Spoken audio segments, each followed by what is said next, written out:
पप्पू जी की छवि राष्ट्रीय स्तर पर एक गंभीर व्यक्ति, गंभीर राजनेता, गंभीर उद्योगपति की रही है, लेकिन पाला बदलने का जो ये सिलसिला है आपका, आखिर कब रुकेगा? अच्छा प्रश्न है। पहले तो मैं बता दूं कि क्या मुझे बदलाव दिखता है 1980 2000 के समय में और अब। उस समय में एक चीज़ जो देखने को मिला करती थी, जिसकी अभी बहुत अभाव है, वो यह कि उस समय के जो पॉलिटिशियंस थे, राजनेता थे, उनमें संवेदना आज से बहुत ज़्यादा हुआ करती थी। कहा यह जा रहा है कि पप्पू यादव जब पूर्णिया में चुनाव लड़ रहे थे तो आपसे वो आशीर्वाद लेने के लिए गए हुए थे, मीडिया में खबरें भी आई थी और आपने जीत का आशीर्वाद दिया था। पप्पू जी मेरे पास आए या अन्य लोग आए, वो कोई आशीर्वाद लेने नहीं आए थे। मैं तो इसको एक शिष्टाचार मानता हूँ। मैं वहाँ पूर्व सांसद भी हूँ और पूर्णिया या सीमांचल में एक जाना माना व्यक्ति हूँ।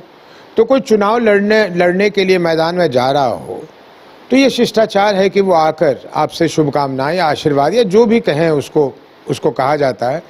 इसको कुछ लोगों ने ये मान लिया कि मैंने अमुक को या उसको मैंने आशीर्वाद दिया था। ऐसी कोई बात नहीं। मेरे घर से भी कभी भविष्य में कोई जाएगा लड़ने के लिए, मेरा बेटा या मेरी बेटी, तो मैं उनको यही कहूँगा कि जो वहाँ के पुराने लोग हैं, जो वहाँ नेता रह चुके हैं, जिनकी समाज में एक अच्छी पहचान हो, उनसे जाकर ज़रूर मिल लीजिएगा। तंत्र जिसका मैं हिस्सा था, एनडीए का ही सांसद था, वो तंत्र वो काम कर रही हो जो मेरे लोगों के आड़े आ रहा हो, जिससे लोग मेरे परेशान हो रहे हों, तो ऐसे में मेरा कर्तव्य बनता है और ऐसे में मैं अपने आप को रोक ही नहीं सकता कि मैं उसके खिलाफ आवाज़ उठाऊंगा। आपको राजनीति में आप कहीं भी पहुंच जाएं, लोग पहुंच ही रहे हैं, लोग बड़े बड़े पद पे पहुंच रहे हैं, लेकिन दरअसल लोकतंत्र में आपकी जगह राजनीति में होनी नहीं चाहिए। आपने बात की कि मैंने पार्टियां बदली। मैंने 2 बार पार्टी बदली है। एक बार कांग्रेस से बीजेपी में गया, दूसरे बार बीजेपी से कांग्रेस में आया। 2009 के बाद, 8 के बाद नीतीश जी में एक बदलाव दिखने को मिला कि उन्होंने बिहार की तरफ जो उनकी एक संवेदना थी वो कहीं ना कहीं कम हो गई। वो भी अपनी भूमिका कहीं राष्ट्र के स्तर पर देखने लगे। कहते हैं 1980 के दशक में सीमांचल की अगर राजनीति तय होती थी तो वो उदय सिंह उर्फ पप्पू सिंह जी के पूर्णिया स्थित आवास से होती थी। पप्पू जी देश की सियासत में या फिर देश के उद्योगपतियों के बीच एक जाना पहचाना नाम है और इस वक्त हमारे साथ बात करने के लिए मौजूद हैं।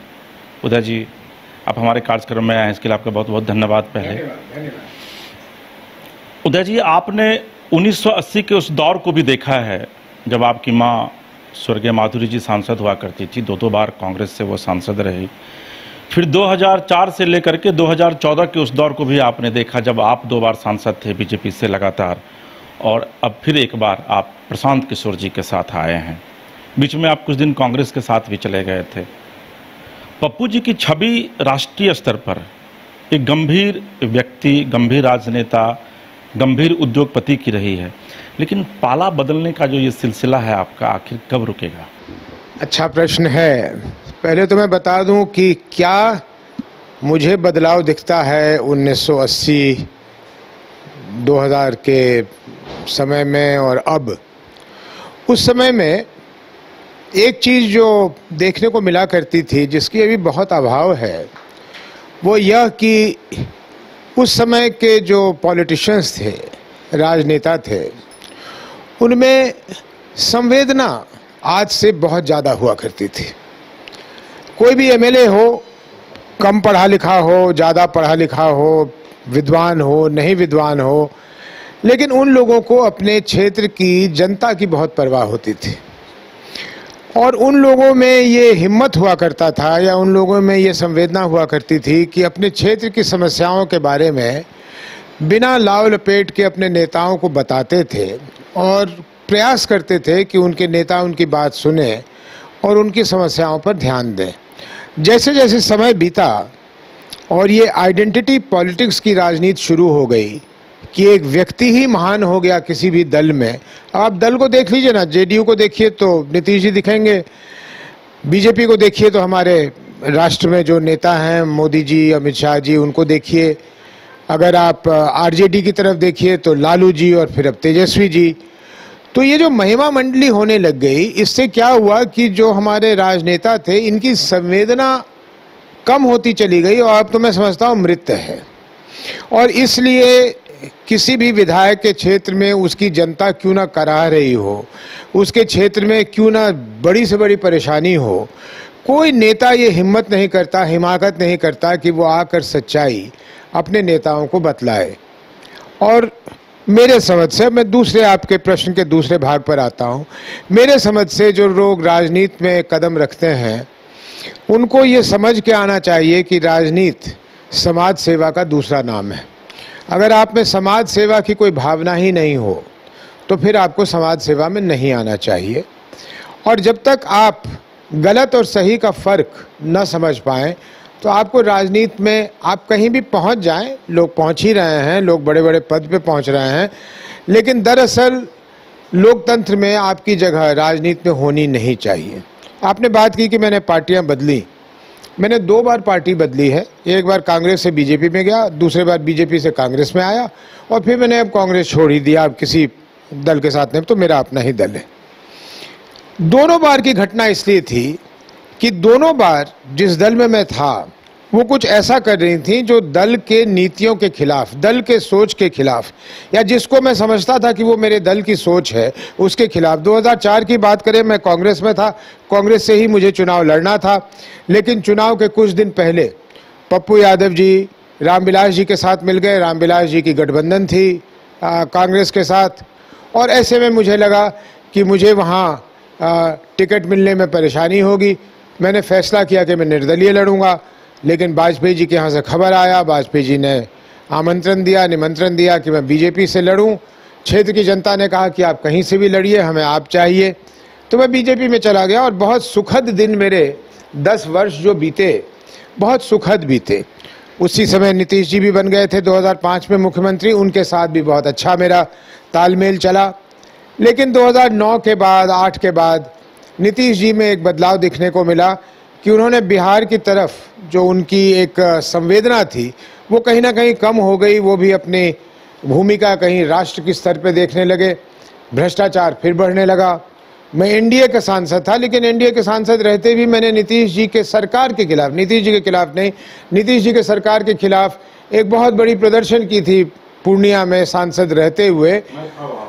आप थे वहाँ, उसका नाम वेदना प्रदर्शन था। और मैं लोगों की बात कर रहा था क्योंकि मेरे लिए वो मेरी प्राथमिक जिम्मेदारी थी। वो मेरी प्राथमिक जिम्मेदारी थी। मेरी प्राथमिक जिम्मेदारी नीतीश जी की गुणगान करने की नहीं थी या हमारे देश के प्रधानमंत्री की गुणगान करने की नहीं थी। मेरी प्राथमिक जिम्मेदारी, मेरे गांव में रहने वाले लोग, मेरे क्षेत्र में रहने वाले लोग, अगर वो परेशान थे तो मैं कैसे खुश और चुप रह सकता हूँ। तो खैर वो बात चली, लेकिन फिर भारतीय जनता पार्टी में एक बदलाव हुआ और 2017-18 तक आते आते एक तो नीतीश जी के साथ वो फिर चले गए मोदी जी। और दूसरी बात, भारतीय जनता पार्टी ने अपनी निगाहें बदल ली और जिस तरह की कम्युनल बातें वो करने लग गए कि मैं अपने आप को असहज महसूस करने लगा और इसलिए मैंने पार्टी फिर छोड़ दिया। और जब पार्टी छोड़ दिया तो थोड़े दिन के बाद कांग्रेस से न्योता आया कि आप हमारे पास वापस आ जाइए। तो एक तरह से वो घर वापसी समझिए, जो भी कहिए उसको। तो मैं वहाँ चला गया। 2019 में चुनाव लड़ा तो हार गया, और हार की लोग बहुत सारे कारण बताते हैं। कुछ लोग कहते हैं ईवीएम में गलती हुआ, कुछ लोग कुछ कहते हैं, कुछ लोग कुछ कहते हैं, लेकिन हार हार होता है। मैंने उस हार को स्वीकार किया। जी हाँ, मुझे 3,60,000 वो बहुत प्रासंगिक नहीं है। क्षेत्र की जनता के साथ मेरा जो संबंध रहा है और मेरे अंतिम सांस तक चलेगा, वो एक बहुत परस्पर सम्मान और प्रेम की भावना चलती है हमारे बीच में। कोई अब चुनाव तो बीच बीच में आते हैं तो लड़ता हूँ, कभी जीत जाता हूँ, कभी हार जाता हूँ, लेकिन हमारा जो संबंध और सम्मान एक दूसरे के लिए है, जो प्रेम एक दूसरे के लिए है, वो वैसे ही बरकरार है। 2024 में फिर वही हुआ। मैं कांग्रेस में था और चुनाव लड़ने का सोच नहीं रहा था, लेकिन फिर कांग्रेस ने एक अजीबो चीज़ की कि वो पप्पू यादव के दल को उन्होंने मिला लिया, फिर नहीं मिला लिया। मतलब एक उन्होंने इसको रहस्य बना दिया कि पप्पू यादव की पार्टी आखिर कांग्रेस में मिली अथवा नहीं मिली। और ऐसे में मैं फिर तंग हो गया कि भाई आप तो ऐसे लोगों को न्योता देकर अपने पास बुला लेते हैं जिनसे समाज का एक बड़ा हिस्सा जिनसे परहेज करता है, जो नहीं चाहता है, तो आपके पार्टी की छवि खराब होती है। और ऐसे में मुझे फिर वहाँ असहज लगने लगा तो मैंने पार्टी छोड़ दी। उसके पहले जनसुराज तो हम लोगों ने शुरू किया ही था एक अभियान के तौर पे, लेकिन जब मैंने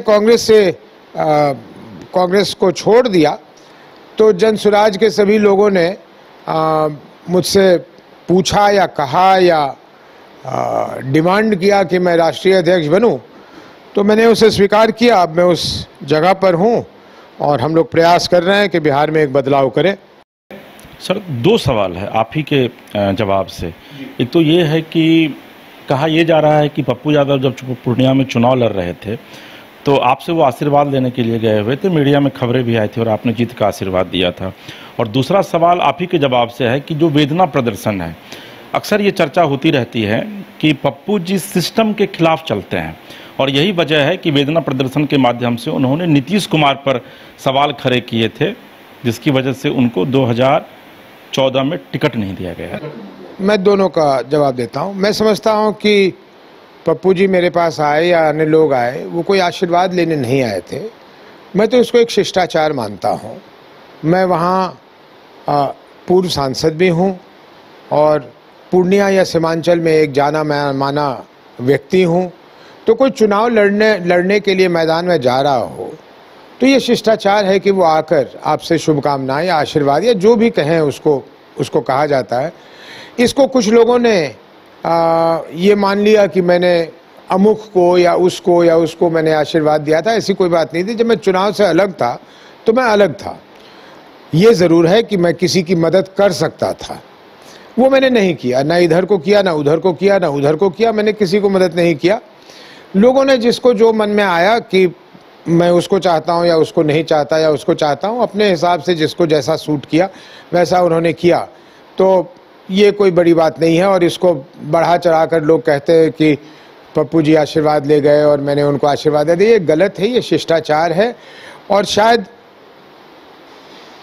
मेरे घर से भी कभी भविष्य में कोई जाएगा लड़ने के लिए, मेरा बेटा या मेरी बेटी, तो मैं उनको यही कहूँगा कि जो वहाँ के पुराने लोग हैं, जो वहाँ नेता रह चुके हैं, जिनकी समाज में एक अच्छी पहचान हो, उनसे जाकर ज़रूर मिल लीजिएगा और उनकी शुभकामना प्राप्त कीजिएगा। इसमें कोई, मैं नहीं समझता कि इसको अन्यथा लेना चाहिए कि किसी को आशीर्वाद मिला या नहीं मिला। आपके दूसरे प्रश्न का सवाल है कि मैं सिस्टम के विरोध में चलता हूँ। मैं सिस्टम के विरोध में नहीं चलता, मैं अपने लोगों के साथ चलता हूँ। अब लोगों के साथ चलने के समय में अगर जो सामने आएगा वो मेरे निशाने पे होगा। तो अगर तंत्र जिसका मैं हिस्सा था, एनडीए का ही सांसद था, वो तंत्र वो काम कर रही हो जो मेरे लोगों के आड़े आ रहा हो, जिससे लोग मेरे परेशान हो रहे हों, तो ऐसे में मेरा कर्तव्य बनता है और ऐसे में मैं अपने आप को रोक ही नहीं सकता कि मैं उसके खिलाफ आवाज़ उठाऊंगा, चाहे जिस भी जगह पे होता। मंत्री होता तो भी करता, अगर केंद्र में मंत्री होता, उस समय मेरी सरकार होती और मैं केंद्र में मंत्री होता तो भी मैं यहाँ करता। क्योंकि अगर मेरे लोगों को तकलीफ है तो वो तकलीफ मेरी है। और उन्होंने मुझे चुना किस लिए? मुझे चुना कोई सायरन लगा के घूमने के लिए नहीं है। मुझे चुना कोई दिल्ली में फ्लैट पाने के लिए नहीं है। मुझे चुना कोई तनख्वाह प्राप्त करने के लिए नहीं है। मुझे चुना है कि मैं उनकी भलाई की रक्षा करूं। तो अब उसको अगर लोग कहते हैं कि मैं सिस्टम के अलग चलता हूं और भविष्य में भी चलूंगा, जब तक राजनीति में रहूंगा तो यही करूंगा। जब जिसमें मेरे लोगों की भलाई नहीं होगी वो काम में नहीं होने दूंगा, चाहे कुछ भी हो जाए। और ये लोग मानते हैं कि उस भ्रष्ट व्यवस्था में भी पूर्णिया में ये चीजें सबसे ज्यादा कम, भ्रष्टाचार भी सबसे कम था, अफसरशाही भी सबसे कम थी। क्योंकि उनको मालूम था कि एक ऐसा सांसद यहाँ है जो तुरंत उस पर कदम उठाएगा। तो और मेरा इसमें मानना है कि इसी में कहीं ना कहीं ईमानदारी की बात आ जाती है। मेरी माँ कहा करती थी, मुझे जीवन भर याद है ही और रहेगा ही, कहती थी कि बेटा याद रखना कि जैसे खीरे का चोर वैसे हीरे का चोर। चोर चोर होता है, वो खीरा जो उसने चोरी किया या उसने हीरा चोरी कर लिया, उसने चोरी कर लिया। तो एक जनप्रतिनिधि के ऊपर अगर किसी भी तरह का आंच हो तो फिर ये नहीं देखना चाहिए कि वो 10 रुपए का आंच है या 10,000 करोड़ रुपए का आंच है, क्योंकि फिर आपकी निगाहें झुक जाएंगी। और अगर एक जनप्रतिनिधि की निगाहें झुक गई तो वो अपने क्षेत्र की जनता के साथ कभी भी इंसाफ कर ही नहीं सकता, उसकी निगाहें झुकेंगी ही झुकेंगी, कहीं ना कहीं जाके उसकी निगाहें झुक जाएंगी। तो मेरा अपना मानना है कि राजनीतिक जीवन में शुचिता ऐसी होनी चाहिए, आपका व्यक्तित्व ऐसा होना चाहिए कि कोई आपके सामने आपकी आंखों में आंखें डाल के बात करने लायक न रहे, आप ही देख के उससे बात कीजिए। लेकिन अब ये बहुत दुखद है कि ऐसी चीज़ नहीं रही और हम जन सुराज में चाह रहे हैं और थोड़े दिनों में तो हम अपने उम्मीदवारों की सूची भी जारी करेंगे। हम लोग ऐसे ही लोगों को तलाश रहे हैं जिनके ऊपर कोई ऐसी दाग न मढ़ी गई हो, जो किसी के सामने झुके नहीं, किसी के सामने डरे नहीं। आपने ये भी देखा होगा, कहीं ना कहीं आप प्रश्न पूछेंगे ही, पहले ही बता देता हूँ, आपने देखा होगा कि हाल फिलहाल में क्या कई दशकों में कोई भी नेता अपने दूसरे नेताओं के बारे में जिस स्पष्टता के साथ प्रशांत जी बोल रहे हैं या मैं बोल रहा हूँ, वो स्पष्टता आपको कहीं दिखने को नहीं मिलेगी। वो इसलिए कि हमारे अलमारियों में कोई चीज़ हमने ऐसी नहीं छुपा रखी जिसके निकलने का हमें डर होगा, इसलिए हम किसी से डर के बिना, और हम किसी पे अटैक नहीं कर रहे, हम वो कह रहे हैं, हम बिहार की जनता को ये दिखलाना चाहते हैं कि जिन लोगों पे आपने भरोसा किया है और जो आपका भरोसा प्राप्त करने फिर आपके बीच में जा रहे हैं, इनका असल में चेहरा क्या है, इनका चरित्र क्या है, और क्या ऐसे लोगों पे आप भरोसा कर सकते हैं? हमारी लड़ाई किसी से नहीं है, हमारी किसी से लड़ाई नहीं है। हमारी लड़ाई ना एनडीए, ये आप जिस दिन मैं राष्ट्रीय अध्यक्ष बना था उस दिन जो इंटरव्यूज हुए थे उसको आप उल्टा के देख लें, उसको सुन लें। मैंने कहा था हमारी लड़ाई ना महागठबंधन से है, ना हमारी लड़ाई एनडीए से है। हम यहाँ किसी से लड़ने आए ही नहीं हैं। हमारा सीधा संवाद बिहार की जनता से है। हम उनसे उनका सहयोग, उनकी आशीर्वाद मांग रहे हैं, उनके लिए मांग रहे हैं, और आशा करते हैं कि वो आशीर्वाद अगर हमें प्राप्त हुआ तो हम बिहार को बदलने में, बिहार को तो वैसे भी बदलेंगे, लेकिन इसी बार अगर आशीर्वाद प्राप्त हुआ तो शीघ्र अतिशीघ्र बदलेंगे। एक प्रशांत जी का एक बयान जो है वो काफ़ी वायरल हुआ और विवादों में भी रहा, जो मामला शराब से जुड़ा हुआ है कि अगर हमारी सरकार बनती है तो हम फिर बिहार में शराब को ऑन कर देंगे। इसको मैं दूसरे तरह से जवाब देता हूँ। यहाँ क्योंकि मैं भी यहीं रहता हूँ, प्रशांत जी भी यहीं रहते हैं, तो हर जगह से सैकड़ों लोग आते हैं, उसमें महिलाएं भी होती हैं। तो मेरी ये आदत है कि जब भी महिलाओं का एक अच्छा समूह आता है तो मीटिंग या जो जिस चीज़ के लिए भी वो आई हैं वो ख़त्म होकर मैं अपने लॉन में अलग से कुर्सी लगवा के उन महिलाओं को बिठा लेता हूँ और पुरुषों को कहता हूँ कि यहाँ से दूर हट जाओ। मेरा कोई सहयोगी भी वहाँ नहीं रहता, और फिर मैं उनसे पूछता हूँ कि आप लोग सच सच बताइए कि ये शराबबंदी से आप लोगों को फ़ायदा हुआ है या नुकसान हुआ है। और मैं आपको बतलाने में मुझे कोई 1 मिनट का भी इसमें गुरेज नहीं है कि जितने लोगों से बात किया है और जितने बारी ऐसी मैंने बैठकें की हैं, सब ने कहा है कि इससे हमें नुकसान हुआ है, और वो तर्क देती हैं। वो कहती हैं कि पहले वो 100 रुपए का शराब पी के आके लड़ाई करता था, अब वो 300 रुपए का शराब पीकर आके लड़ाई करता है। शराब तो वो ज़रूर पीता है, और अगर शराब नहीं मिलती तो वो सूखा नशा करता है। मेरे घर में किसी लड़ाई की कमी नहीं हुई, मेरे घर में किसी झगड़े की कमी नहीं हुई। जो कमाए हुए पैसे को बर्बाद पहले करता था, अब उससे भी ज़्यादा करता है, पहली बात। दूसरी बात, हम कहते हैं हम शराबबंदी खोल देंगे। शराबबंदी है कौन सी जो खोल दीजिएगा आप? हम लोग यहाँ बाइस्कोप पे बैठे हुए हैं, आप बोलिए मेरे किसी सहयोगियों को, अभी 10 मिनट के अंदर आपको जो शराब चाहिए वो कोई मोटरसाइकिल पे आएगा और वो यहीं दे जाएगा। कई बारी तो पुलिस वाला ही आके दे जाएगा। ये हर जगह की कहानी है। कहाँ पे शराबबंदी है? और उस कथित रूप से शराबबंदी के वजह से क्या हो रहा है? मेरी पूरी कानून व्यवस्था के खराब होने का एक बहुत मुख्य कारण है कि पुलिस वाले तो अपना काम ही नहीं कर रहे। पुलिस वाले तो इसमें लगे हुए हैं कि कौन शराब ला रहा है, कौन तस्करी कर रहा है, किससे कितने पैसे उगाही कर सकते हैं। तो ये कौन सी शराबबंदी है जिसमें सूखा नशा, जो बिहार में कभी सोचने को भी नहीं था, दिखने को नहीं मिलता था, आज हमारे सीमांचल में कोई ऐसा परिवार नहीं है जो इससे ग्रसित नहीं है। इसको ये शराबबंदी कहते हैं। नीतीश जी को, अगर मैं नीतीश जी की जगह होता तो मैं आके सार्वजनिक रूप से माफी मांगता कि मुझसे गलती हुई है ये ला करके। ये कानून मैंने गलत लाया क्योंकि इस कानून को जमीन पे उतारने की मेरे पास ताकत नहीं थी। मैंने ये करके बिहार में ऐसी ऐसी नशीले पदार्थों को शुरू करवाया है जो कभी बिहार में स्वप्न में भी नहीं था लोगों के। और शराब 100 रुपए का शराब 300 में, 300 रुपए का शराब 1000 में, माफिया के माफिया तैयार हो गए। ऐसे गलत लोगों के हाथ पैसे चले गए। जब गलत लोगों के हाथ पैसे लगते हैं और वो भी इस तरह से कमाए हुए पैसे, तो वो समाज में अराजकता फैलाने का ही काम करते हैं और वो कोई काम नहीं करते। इससे जहां शराबबंदी है ही नहीं, उस शराबबंदी को खोलने का क्या मतलब है? उसको तो हम ये करेंगे कि जो पैसे आज ये माफिया कमा रहे हैं वो पैसे कम से कम मेरे राजस्व में आएगा, तो मैं अपने राज्य का विकास में उस पैसों को लगा सकता हूं। इसलिए ऐसी कोई चीज नहीं करनी चाहिए। और एक झूठ को, ये गोबेल्स वाली थ्योरी जो जर्मनी में चलती थी कि झूठ को इतने बारी दोहराओ कि वो सत्य लगने लगे, तो ये वही काम कर रहे हैं कि शराबबंदी से बड़ा लाभ है, शराबबंदी से बड़ा लाभ है। कोई आंकड़े भी पेश कर देते हैं कि ये 22% ये कम हो गया, 21% ये कम हो गया। सारी झूठी बातें हैं। सब लोग, आप लोग तो इतने ताकतवर लोग हैं कि आपके हाथ में ये ऐसा हथियार है। जाइए गांव में पूछिए कहां पे शराबबंदी है, आपको उत्तर मिल जाएगा। तो कौन सी शराबबंदी हम खोल देंगे? तो ये जो झूठ चल रहा है, उस झूठ को खत्म कर देंगे और कुछ नहीं करेंगे। पप्पू जी, आपके विषय में कहा जाता है कि पप्पू जी लॉजिस्टिक सपोर्ट के लिए जाने जाते हैं। और मुझे याद है कि 2009 में जब आप चुनाव लड़ रहे थे तो वहाँ भी आपने लगभग सैकड़ों मोटरसाइकिल उसमें बांटा था। नहीं, मैंने मोटरसाइकिल बांटा नहीं था, मोटरसाइकिल उपलब्ध करवाई थी तत्कालिक रूप से, ताकि चुनाव के अभियान में सहूलियत हो जाए।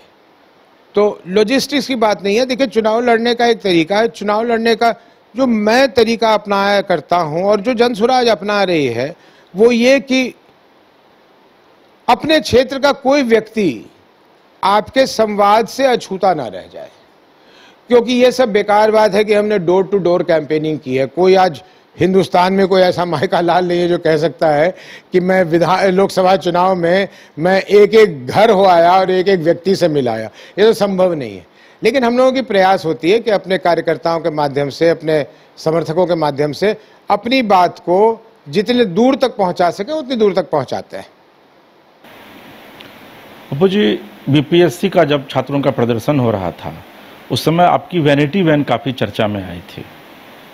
वैनिटी वैन चर्चा में नहीं थी। वैनिटी वैन ने जितना बिहार के बारे में अंतर्राष्ट्रीय स्तर पे बिहार का सिर नीचे किया है वो एक अलग कहानी है।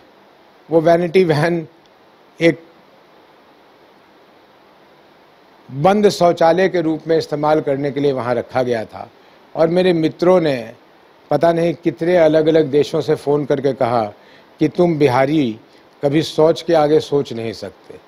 मैंने, और आप लोगों पे ये कटाक्ष है कि आप लोग भी इसके आगे नहीं सोच सकते कि वो वैनिटी वैन में कौन शौच जा रहा है और कौन नहीं जा रहा है।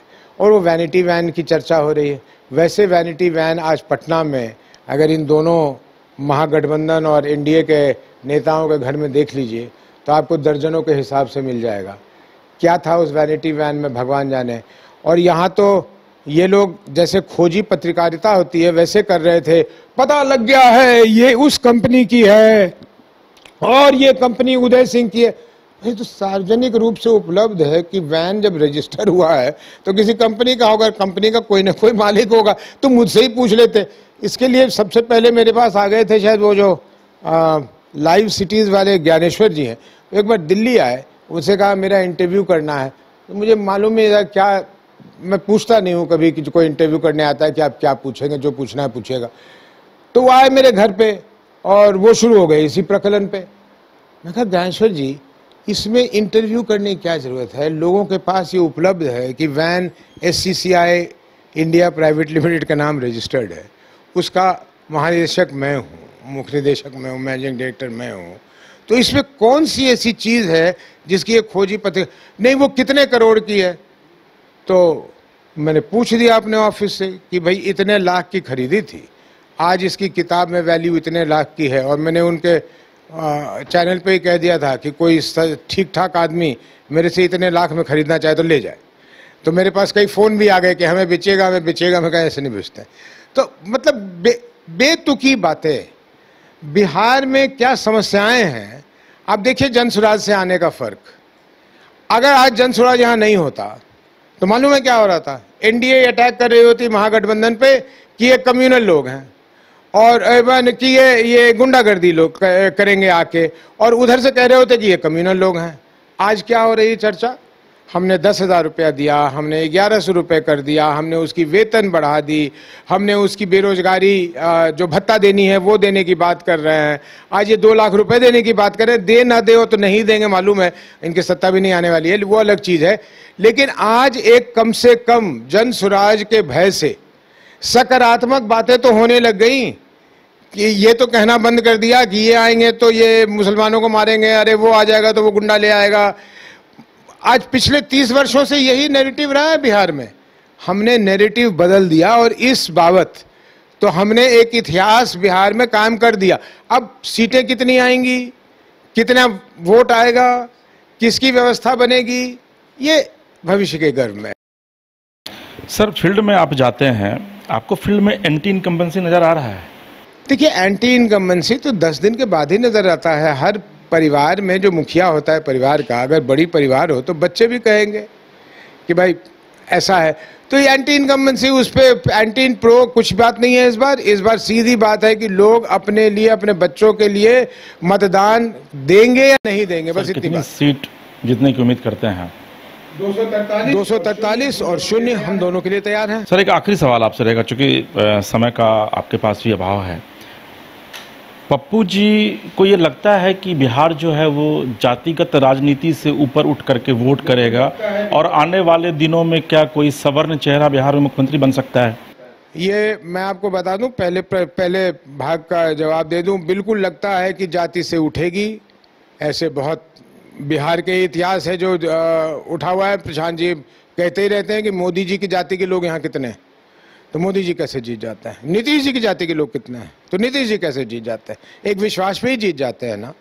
नीतीश जी के अपने जाति के कितने लोग हैं, तो वो कैसे जीत जाते हैं, 20 वर्ष से हैं। दूसरी बात रह गई सवर्ण। जब जाति ही नहीं है तो वो सवर्ण बने, पिछड़ा बने, अति पिछड़ा बने, दलित बने, मुसलमान बने, मुख्यमंत्री के रूप में क्या फर्क पड़ता है।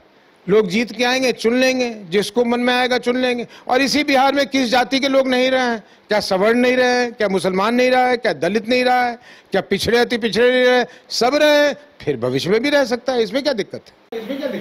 सर, एक सवाल और जिहन में अचानक आ गया। पप्पू जी के विषय में कहा जाता है कि पप्पू जी जाति से क्षत्रिय हैं, राजपूत हैं, लेकिन आज तक राजपूतों के नेता बन नहीं पाए। मैंने कभी प्रयास भी नहीं किया कि मैं राजपूतों का नेता बनूं, और मैं चाहूंगा भी नहीं कि कभी मुझे राजपूत नेता के तौर पे जाना जाए। राजपूतों का हित चाहूंगा, बिल्कुल चाहूंगा। राजपूतों को उनकी जगह दूंगा, बिल्कुल दूंगा, लड़कर दूंगा, लेकिन यह कहलाकर नहीं दूंगा कि ये राजपूत के नेता है। मैं राजपूत का नेता बनने नहीं आया हूं। मैं समाज को एक अच्छा नेतृत्व देने की प्रयास कर रहा हूं, और राजपूत इस समाज के अंग हैं। राजपूतों को जिसने भी पीछे ठेला है वो लोग गलत हैं। राजपूतों को मैं खींच के आगे लाऊंगा, लेकिन किसी और को पीछे नहीं ठेल दूंगा। ये मेरी राजनीति नहीं कहती है। चलिए सर, आपने अपना कीमती वक्त निकाला, इसके लिए आपका बहुत बहुत धन्यवाद।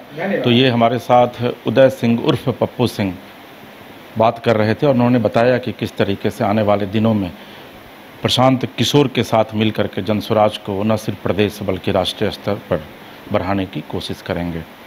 फिलहाल अपने सहयोगी के साथ इसके राजीव को दीजिए इजाज़त, और आप देखते रहिए न्यूज़ बाइस्कोप।